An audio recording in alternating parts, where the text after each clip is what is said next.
লোভ লাভের প্রলোভন থেকে মুক্ত থেকে অন্তর্বর্তীকালীন সরকার অচিরেই জাতীয় নির্বাচনের তারিখ ঘোষণা করে জনগণের বাংলাদেশে জনগণের অধিকার প্রতিষ্ঠার দায়িত্ব পালন করবে। বিএনপি সহ বাংলাদেশের পক্ষের গণতান্ত্রিক রাজনৈতিক দলগুলো শুরু থেকেই অন্তর্বর্তীকালীন সরকারের কর্মপরিকল্পনার রোডম্যাপ ঘোষণার আহ্বান জানিয়ে আসছে। আহ, সকল কিছু বিবেচনা করলে আমরা দেখতে পাই সরকার কিন্তু সেই আহ্বানে সেভাবে সাড়া দেয়নি।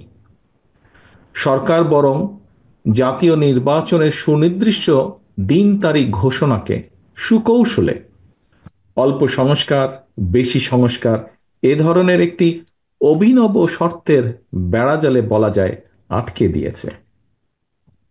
অন্তর্বর্তীকালীন সরকারের চিন্তা এবং কর্ম পরিকল্পনা সম্পর্কে জনগণ অন্ধকারে থাকায় কিন্তু দেশের রাজনৈতিক অঙ্গনে হয়তোবা অস্থিরতা বাড়ছে। প্রায় বিভিন্ন দাবি দাওয়া নিয়ে আমরা দেখছি প্রতিদিন বিভিন্ন শ্রেণী পেশার মানুষ রাজপথে জড়ো হচ্ছেন। মাত্র 10 মাসের মাথায় সরকারের ভেতরে এবং বাইরেও কিন্তু এক ধরনের অস্থিরতা দৃশ্যমান হতে শুরু করেছে। সরকার জনগণের ভাষা, আশা, আকাঙ্ক্ষা উপলব্ধি করতে ব্যর্থ হলে দেশে রাজনৈতিক অস্থিরতা বাড়তেই থাকবে।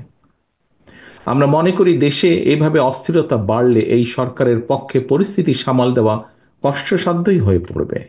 সুতরাং অন্তর্বর্তীকালীন সরকারের প্রতি তাদের সক্ষমতা সম্পর্কে আরও সতর্ক হওয়ার আহ্বান জানাই আজকের এই সভা থেকে।